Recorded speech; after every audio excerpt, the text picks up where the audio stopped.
Nous sommes de retour avec notre deuxième invité de la semaine, des Marquis de Saguenay, Jérémy Vigneault-Bélanger. Salut Jérémy, ça va bien? Salut, ça va bien toi? Ça va bien, merci Jérémy. On va débuter tout de suite. Il y a certainement des gens, là, vous êtes peu de joueurs de la région dans cette équipe, mais on veut connaître un petit peu ton parcours. Donc, si tu fais un petit peu un résumé de ta carrière de joueur.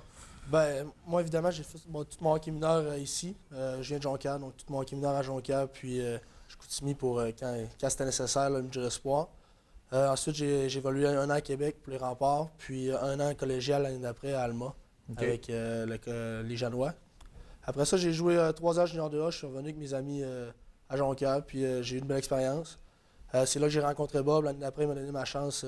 Après mon année 21 ans, il m'a donné ma chance à Saint-Georges, pardon.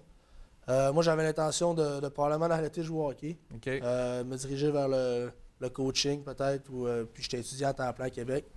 Mais quand on arrive dans un camp d'entraînement, on ne sait jamais qu'est-ce qui se passe. Puis ça a super bien été. Finalement, j'ai fait l'équipe là-bas, puis c'est une équipe en reconstruction, donc tout le monde avait sa chance. Donc j'ai joué l'an dernier à Saint-Georges, puis j'ai commencé l'année là-bas. J'ai été échangé au début décembre avec les Marquis de Jonquière dans l'échange à Francis Charette.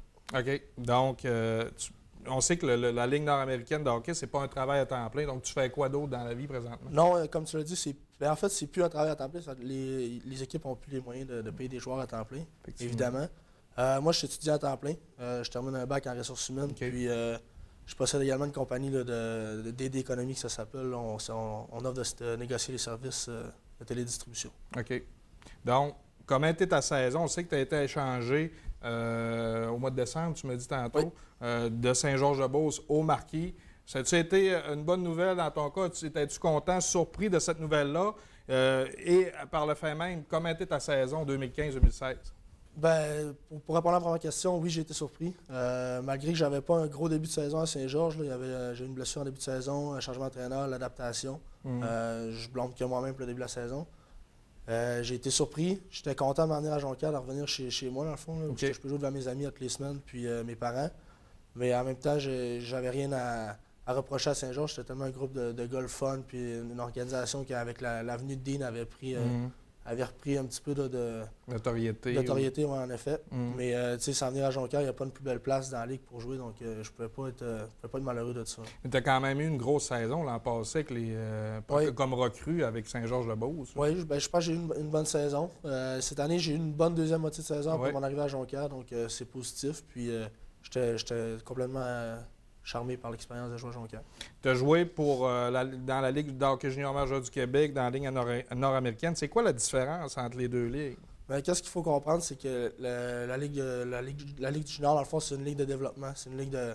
Bien, à part l'âge des joueurs, évidemment, là, dans la Ligue nord-américaine, on parle de des joueurs de 21 jusqu'à 40 ans. Tandis que dans le junior, c'est 16 à 20. Puis c'est une ligue de développement. Donc, c'est pas une ligue axée tout le temps sur la victoire. Des fois, quand on pogne des équipes en reconstruction, la victoire importe peu. Tandis que dans la Ligue nord-américaine, c'est une ligue de résultats. Donc, tout le monde doit gagner, tout le monde doit avoir la meilleure équipe sur la glace tout le temps. Donc, c'est ce qui fait que le spectacle est d'autant plus relevé. Oui, souvent on entend la publicité sur les bagarres, puis tout. Oui, il va toujours avoir des bagarres, mais c'est rendu bien plus que ça dans la Ligue. Puis, chaque joueur dans la Ligue nord-américaine a son parcours. Je dirais 90% des joueurs ils ont le parcours professionnel, puis qui pourraient encore jouer professionnel si c'était pas du choix de revenir pour se construire une vie ici au Québec. Tu as joué devant plus de 3200 personnes, 2 matchs là, dans les séries éliminatoires. L'arrivée de Richard Martel, c'était quoi le feeling qu'il y avait dans l'équipe ou toi personnellement? Bien, dans l'équipe, c'est sûr que tout le monde, personne n'avait tiré la sonnette dans cette série-là. Tout le monde savait qu'on pouvait revenir. Puis l'arrivée de Richard, ça a juste mis tout le monde en confiance. On savait vraiment où on s'en allait. Puis tout le monde avait le même objectif en tête. Puis tout le monde était prêt à embarquer dans le bateau, peu importe le sacrifice. Puis je pense qu'on l'a senti même au-delà de l'équipe, autour des partisans. Tout le monde a repris confiance en l'équipe. Puis même, malgré que les 3 matchs d'avant, on n'avait pas mangé des volets, là, c'est pas mon expression. On a perdu par un seul but, mais là, on savait qu'on avait une chance d'aller chercher cette série-là. Puis tu as été entraîné par 2 grands entraîneurs, à mon avis. Richard Martel, cette année, même si tu ne l'as pas eu longtemps là, pour cette saison, dans le junior, par Patrick Roy, c'est quoi la différence entre ces 2 entraîneurs-là, s'il y en a une, en fait? Bien, en fait, c'est 2 passionnés, puis c'est 2 passionnés comme tous les entraîneurs à ce niveau-là. Je pense que ce soit dans le junior ou dans la Ligue nord-américaine, il n'y a personne qui fait ce travail-là à se sentir obligé de le faire. C'est 2 passionnés. C'est 2 personnes qui gèrent beaucoup d'intensité derrière un banc puis beaucoup d'émotions. C'est dur de comparer les deux parce que j'ai eu Richard seulement une fin de semaine, en fait. Puis, mais c'est sûr que, qu'est-ce que je peux dire, c'est sûr que ces deux personnes vont chercher le meilleur de leurs joueurs, mais à deux façons différentes. Il y en a un qui va plus parler, communiquer, puis l'autre, c'est plus avec son standing un petit peu, là, qui impressionne. Puis, mais c'est deux entraîneurs qui prêchent par l'intensité. Puis dans le genre de hockey que tu as fait dans ta carrière, ça a toujours été du hockey, ce que ça demandait beaucoup, beaucoup de sacrifices. C'était quoi le ou les plus gros sacrifices que tu as dû avoir faire, s'il y en a eu, en fait? Ben, on parle de sacrifices. Oui, c'est des sacrifices en tant que tel, mais on le fait parce que c'est quelque chose qu'on aime. Là. On fait pas des sacrifices pour rentrer à l'usine à 8 h le matin, là, si tu me permets l'expression. C'est sûr que j'ai pas pu faire tout le temps les activités que je voulais. Des fois, il faut choisir entre le party ou rentrer s'entraîner le lendemain matin. Couvre-feu. Exact. Mais je parle que c'est tous les joueurs de hockey qui en font des sacrifices à un certain niveau. C'est sûr que maintenant, au niveau que je suis rendu, le sacrifice qu'il y a à faire, c'est que ça demande, c'est pas à temps plein, mais ça demande quand même beaucoup de temps. Là. C'est les gars qui ont, même ceux qui ont des familles. Moi, je suis chanceux, j'ai pas d'enfants, rien. Ben, pas chanceux, là, mais je suis pas rendu au point dans ma vie que j'ai des enfants. Exact.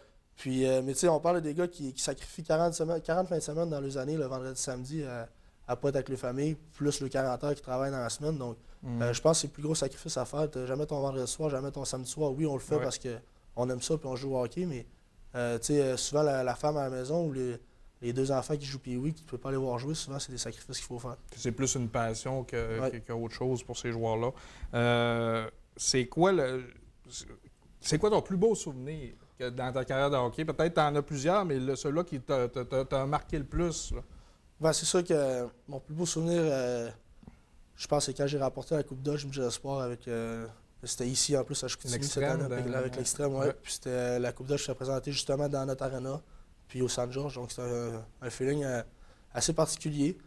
J'en ai d'autres bons moments. J'ai gagné 2 fois la série ce genre-là avec mes chums. Tu sais, gagner avec les coéquipiers, c'est toujours le fun, mais tu sais, gagner avec tes amis d'enfance. Chez vous, en plus. Oui, avec tes amis d'enfance, c'est quelque chose de particulier. Puis c'est sûr que...